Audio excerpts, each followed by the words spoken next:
At long last, ladies and gentlemen, we are back. It is the No Name Cinema Society. As a point of fact, it is the 43rd meeting of the No Name Cinema Society. And we're here with our current feature. We're going to talk about the new release Suburbicon tonight. Hello, my name is Jonathan Betzler. I'm one of your hosts this evening. And this is one of my co-hosts, Ginger, behind me, cutest cat ever. And as you probably can see, I'm still in Playa del Rey, cat sitting for my ex. I don't actually live here. I hear your jokes on Twitter. I'm just helping with the cats. I'll be here for a couple more weeks, back to my place in mid-November, and then back here around Thanksgiving while my ex is in Panama during her annual trip to Panama. Since the other guys that I'm with don't drink tonight, I'll show you what I'm drinking. I'm back to my favorite, the Goose Island. Cheers to you all. And now let's introduce my co-hosts. And first of all, the founder of the No Name Cinema Society, Dave Joseph. Welcome, Davey. How are you? I'm doing well. How are you? Davey, I have to talk to you about this right now because we have the #1 team in the National Football League. I know. They're pretty much a foregone conclusion at this point. What's a foregone conclusion? The Super Bowl. Wow, he's calling it. You heard it here first. And you met him already once, our other host. Obviously, we told before how J Money was phasing out of the show. He did his last show last time, and so we have a whole new set of people that are going to be hosts with us, expanding the society. And you met him at the last Sound Off, and he's back with us tonight. Let me reintroduce you to Jim Carroll here. Champion, and Jim, you'll be with us for all of these 43rd set of episodes, which is kind of exciting. Yeah, that is exciting. I'd like to know, which part of society do I span from? Expand. We were expanding the society. You can already see that he will fill in J Money's role of being a smart ass. So that works out perfectly. And folks, we have a new World Series champion. I said the Astros would win in 6. The Astros won in 7 games. A pretty amazing series, though. Games 2 and 5 were 2 of the greatest games, let alone World Series games, that I've ever seen in my entire life. A heart-pounding series. I enjoyed every second of it. Davey, I don't suppose you've got anything to say about the World Series before we move on. What a series, man. What a series. I mean, like, that's not even a joke. It was kind of an amazing series. I agree. Jim, you don't care. I don't. And that settles that. And with that, we move on to our schedule of the 43rd series of episodes, which starts tonight, November the 2nd, with Suburbicon. Monday, November 6th, we do our Indie Spotlight, which is a film called Ruby Sparks, indie from 2012. We're going to get musical again on you on November the 9th, and Davey's going to bow out of that one because he's afraid. He has fear. We're going to do the musical Hair from Milos Forman. That's happening on November the 9th. On Monday, November the 13th, we're going to do our 27th Sound Off. Davey's got a diatribe. I've got a second run.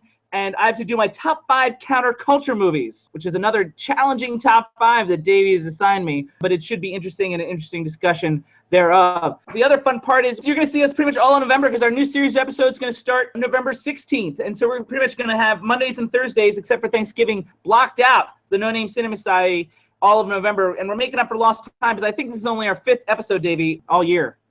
That's pathetic.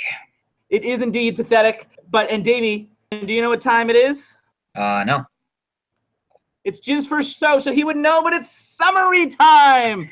Let's summarize. Wow. Life is pretty perfect in Suburbicon, USA in 1959. That is until an African-American family moves into the neighborhood. Around the same time, there is a break-in at the house of Gardner Lodge, who lives next door to the African-American family. That attempted robbery leads to the death of Gardner's wife, Rose. The aftermath sparks a bloody chain of events that rocks the whole neighborhood and challenges the utopic vision of Suburbicon to its very core. And so, that's a summary. How do you guys feel? I feel good. A good summary? Yeah, I mean, that pretty much gets it right there. I love it. I love the positive reinforcement. It's time for opening thoughts. It's Jim's first show, so Davey, you'll go first. Show him how it's done. Maybe not as bad as everyone says. Are people saying it's bad? Yes. Okay. So that's Davey's opening thought. Jim, what's your opening thought? I actually, it is a movie of horrible people, and I did not expect that going into it, given what I had seen of it. It's definitely a different tack, and it sort of surprised me. I did not think it was that bad either.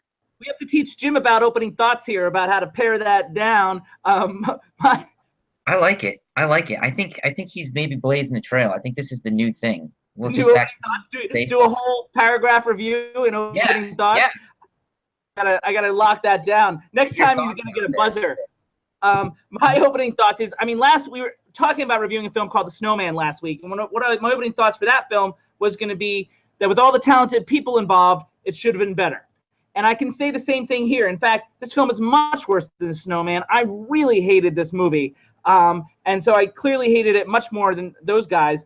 And I'm almost relieved to hear that it's getting bad reviews, because I thought it was terrible, like truly terrible, and I didn't know it was getting bad reviews. I assumed it was getting good reviews. This film, the number one thing, the problem with this film is direction from a tonal point of view. This film has major tonal issues from my point of view. For him, the politics outweigh the storytelling. Instead of the delicate touch of satire that pokes fun at something and hints at an overall message, this beats you over the head with that message. The trailer of the film captured the tone better. It almost is what the movie should have been. The film ultimately took itself too seriously, and I've got some further explanation why and how that happened. Before we get to that, I'm going to let these guys rebuttal me here. Jim? I don't know how much satire this was. I think this was much more metaphor. I think you're right in that. I think that the expectation for this film was satire. I think this is where I was going. Also think the script is satire, and I'll get to that momentarily. Davey? All right. Let me go point by point. You mentioned a bunch of stuff there. First of all, all right. Which point do you want to go first? Because the first one I mean, it's basically. Well, first of all, it's all about. I have to address the snowman thing quickly. Snowman is like the Hindenburg crashed into the Titanic. It is the absolute worst thing I've seen since I can't remember. It's worse than Florence Foster Jenkins, to give you an idea of how crazy. And did you see on Twitter how our fans voted Florence Foster Jenkins the film that we bring up the most, and here you are bringing it up again. Anyway, so that's number one, and number two, I think that you totally missed it with the satire thing. I think that what people are upset about, he kind of gives the African American family short shrift, and I think that that's what's rubbing people the wrong way. So if anything, I think it's kind of not really political, and that's what I think a lot of people want out of it. I would argue that the African American people are the only decent people in the whole movie. That's accurate. Yes. Yeah. And I was going to get to that later on when we talked a little bit about the intended themes. I'm sticking by my thought that this film was meant to be a satire. I feel like it's in the script, and I feel like the movie gets lost in post-production. I feel like it's almost like they changed their minds about what they wanted this movie to be. The shot choices seem to be in keeping with the more stylized satire. Occasional extreme angles, the tight close-ups, some of the performances. A lot of those things are out of the Coen brothers' playbook. Like I said, it's like he changed his mind, perhaps angered by the political current climate, that he felt like he needed to make it more hard-hitting, so to speak. The things that made it a problem is the pace is way too slow, and the juxtaposition of these two storylines is frequently awkward to me. And maybe that's what you're talking about when you're talking about the short shrift, Davey. I also think the score needed to be lighter and offer more of a counterpoint. It also took itself too seriously, as opposed to, I think, a score like they had for Steven Soderbergh's The Informant, also with Matt Damon. And I think the opening sequence is a good example, sort of anachronistic and awkward. Like, I like this idea of selling Suburbicon as an opening sequence, but then having these sort of modern day movements within the drawings seems very awkward to me and very out of the realm of the diegesis, so to speak. All these things that I'm talking about are things that happen after production and don't seem to gel with the images that were captured. The whole point of the film is, I think, that here's this horrible family. They're doing all these horrible things, and it's the black people that get blamed. Right, which is sort of a trite in and of itself. Well, I don't. Yeah, but it's also it's commentary in and of itself. But in doing that, what he does, what Clooney did, really was take these people that are probably that are warrant a movie or maybe even documentary in their own right, and just kind of make them a prop.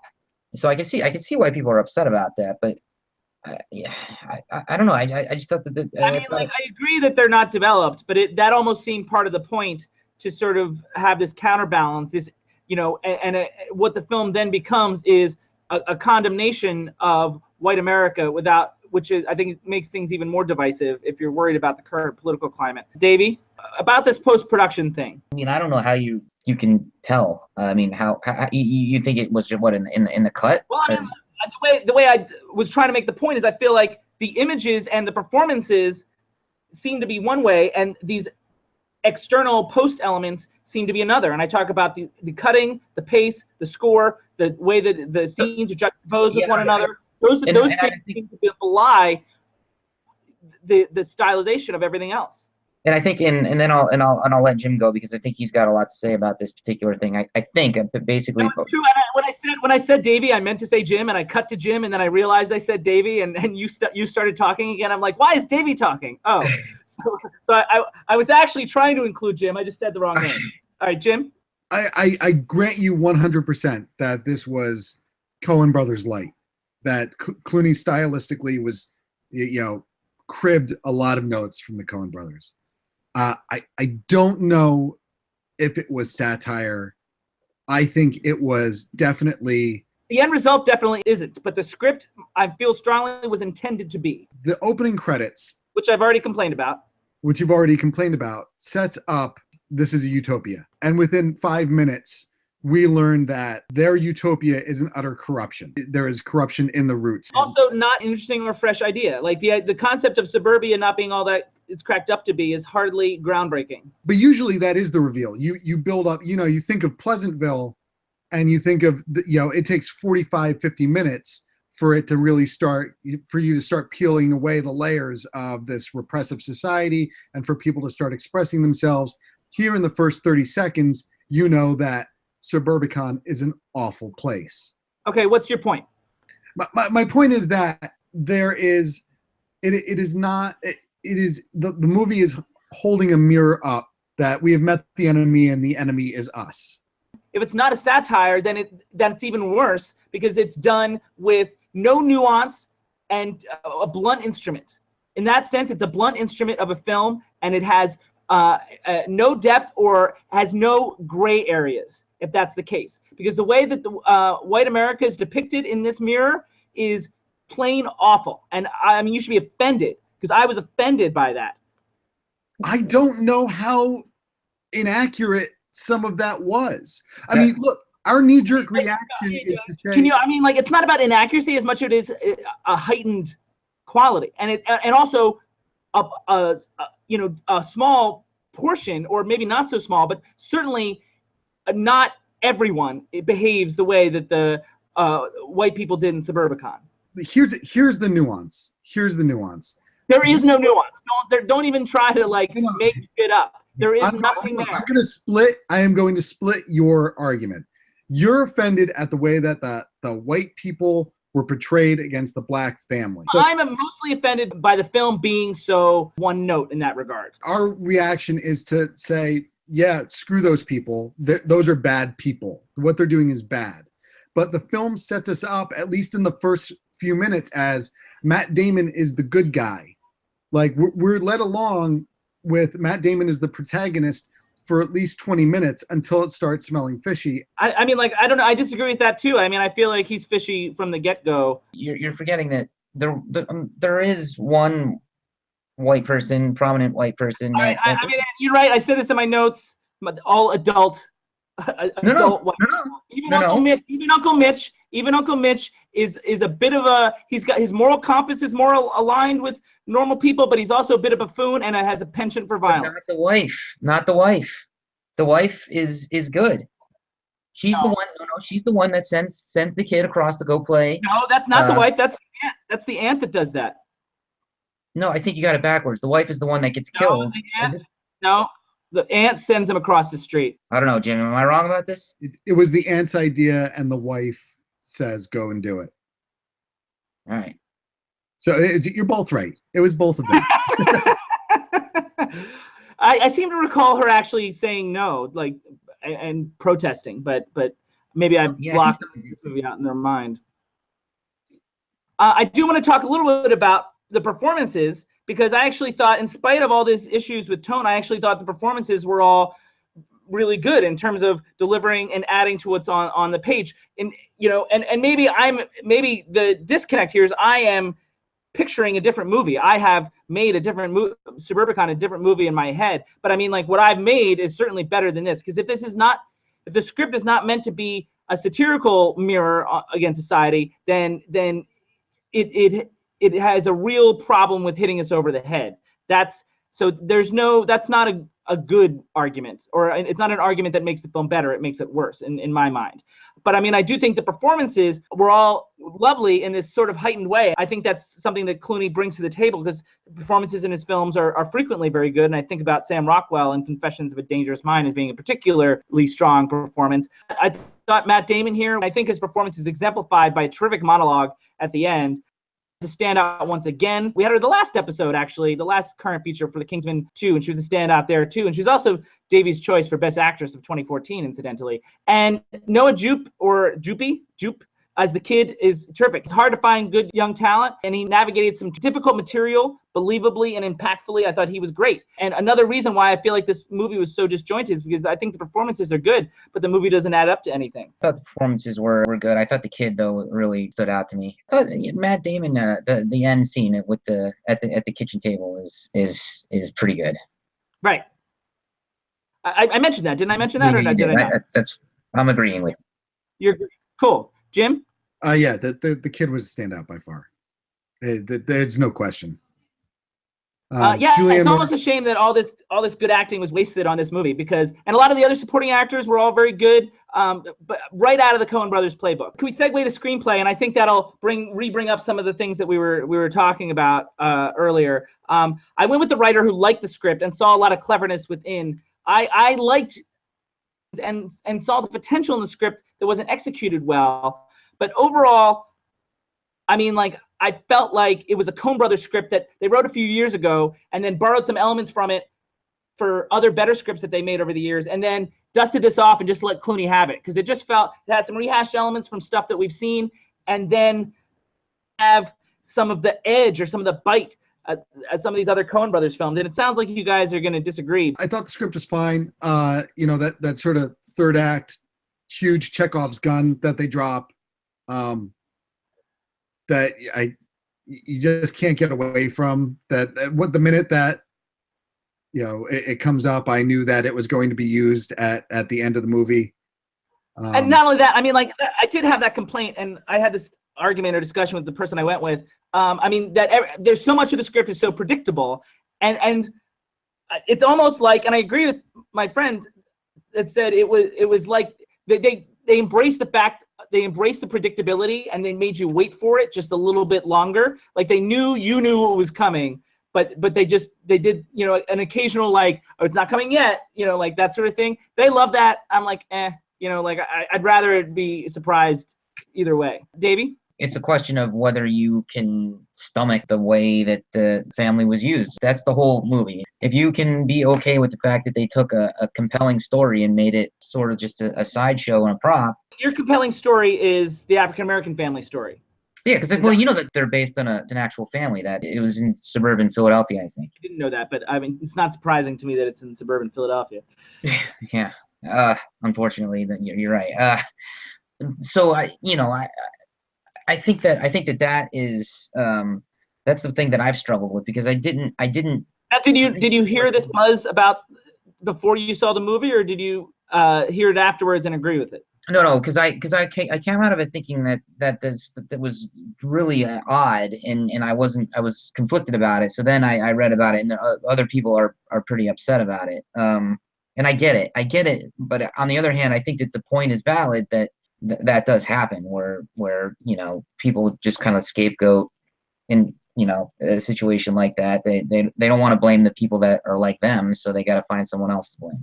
I mean, I feel like I said that. I mean, one of my main issues was that's fair. I think that's legitimate. The two storylines seem strangely juxtaposed with one another and imbalanced, and that was one of my issues when I talked about post-production, how things seem to, like, they didn't flow together in a natural way, so that when you tried to have that ending where it's like the scapegoat thing, it felt trite and forced. Look, Is this movie going to be one to remember?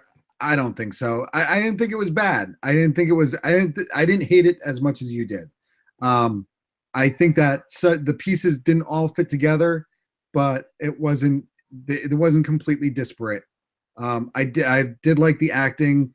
I didn't mind the predictability, like you said. They made you wait for a little bit more, and I was okay with that. And I really, I'm okay. Well, that's how they dealt with the predictability. They embraced it instead of. Yeah, I think that this movie was really there to say it was the white people who were horrible next door, and nobody's checking them because of they're just like everybody else. A lot of horrible things go on. Look, I'm not here to argue that racism isn't a problem. I'm not suggesting that. I'm suggesting that this film dealt with it in a very trite and over-the-top way. It lacked nuance or the gray areas of some of the better films on the subject. Oh yeah, damn! It's not one of the better films on the subject. Yeah, it's not one of the.